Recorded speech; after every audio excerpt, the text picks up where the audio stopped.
धन धन सतगुरु तेरा ही आसरा।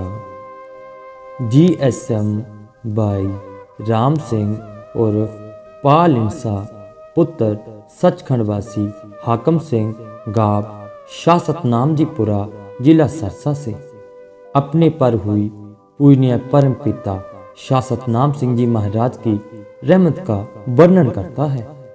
मैं परम पिता जी की रहमत से सन 1969 से डेरा सच्चा सौदा दरबार का सेवादार हूँ। लगभग 1978 की बात है। गर्मी का महीना था। गाब शाहपुर बेगू के एरिया में डेरे की 14 एकड़ जमीन थी। इस जमीन में ट्यूबवेल लगा हुआ था। कुआं 70 फीट गहरा था। जब बिजली नहीं आती तो ट्रैक्टर से ट्यूबवेल चलता था। बहुत लंबा पटा चलता था जो ट्रैक्टर की पुली से पंखे को चलाता था।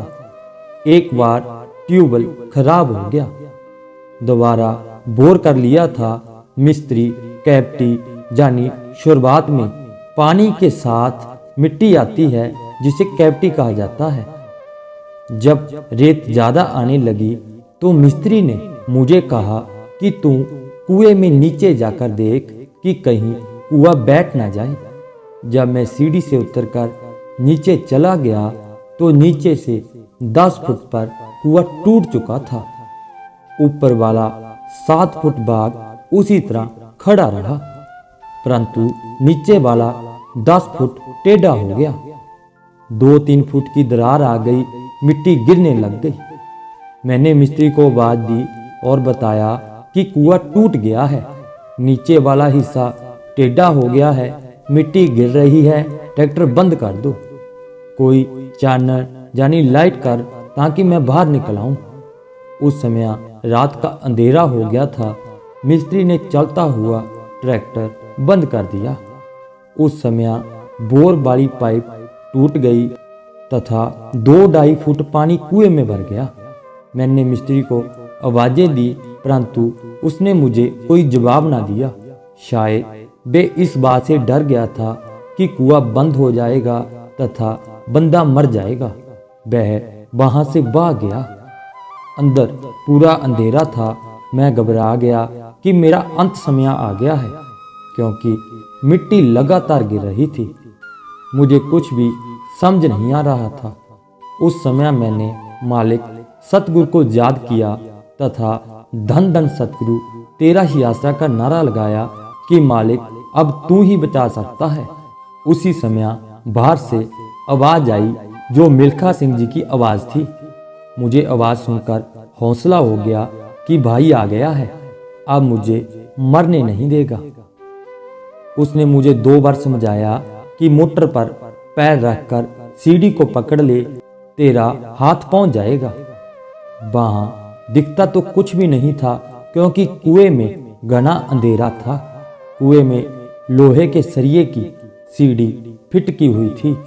मैंने उसी तरह मोटर पर चढ़कर ऊपर हाथ किया तो मेरा हाथ सीढ़ी तक पहुंच गया, जो ऊंचाई पर थी। मैं सीढ़ी द्वारा बाहर आ गया। बाहर वहां कोई नहीं था। मैं वहां बने कमरे में चारपाई पर लेट गया। घबराहट और थकावट से मुझे बुखार हो गया। उस समय सारा सीन मेरी आंखों के सामने घूम रहा था कि आज तो मालिक ने बचाया है। दूसरी ओर डेरा सच्चा सौदा सिरसा के 13 बास में मजलिस चल रही थी। परम पिताजी साथ संगत में विराजमान थे।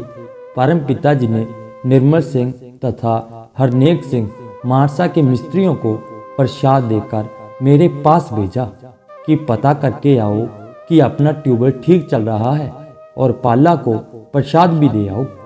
वह रात को मेरे पास पहुंच गए।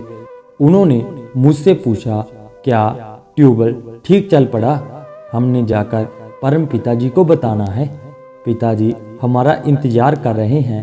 उन्होंने हमें कहा है कि तुम्हारे आने पर हम अंदर जाएंगे। मैंने उन्हें बताया कि सब कुछ बढ़िया हो गया, पानी बढ़िया बन गया, मुझे बुखार की गोली दे जाओ। और मैंने कुछ नहीं बताया कि पिताजी ख्याल करेंगे। उन्होंने मुझे 2 गोलियां दी। मैं गोली लेकर लेट गया। मुझे नींद आ गई।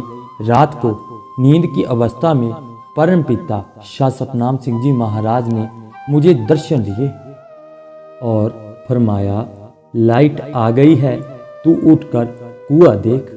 मैंने पिताजी को अर्ज की कि पिताजी, मुझे तो आज मिल्खे ने बचा लिया। उसने मुझे बताकर समझाकर कुएं में से बाहर निकाला।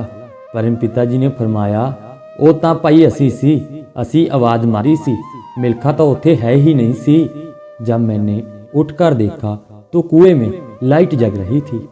लाइट रात को 2 बजे आती थी। मैंने देखा तो कुएं का नीचे वाला हिस्सा बंद हुआ पड़ा था। ऊपर से भी कुआं कुछ बैठ गया था। आसपास से मिट्टी खिसक चुकी थी। फिर सुबह उठकर मैं मजलिस सुनने के लिए सिरसा दरबार आया। परम पिताजी ने मुझसे पूछा, बेटा कैसे हुआ? फिर मैंने सब कुछ बता दिया। परम पिताजी ने फरमाया, बेटा तेरा मौत का कर्म कष्ट था। उसके बाद वह सारा कुआं बंद करवाकर कमरे के दूसरी ओर कुआं खुदवाया गया। परम पिताजी ने वहां अपने पवित्र कर कमलों से सब्या टक लगाकर कुआं खुदवाया और वचन किए, अब जय हिलता नहीं। वह कुआं बढ़िया चल रहा है। मैं 35 वर्ष बाद उस कुएं को देखकर आया तो उस समय भी वह कुआं उसी तरह चल रहा था।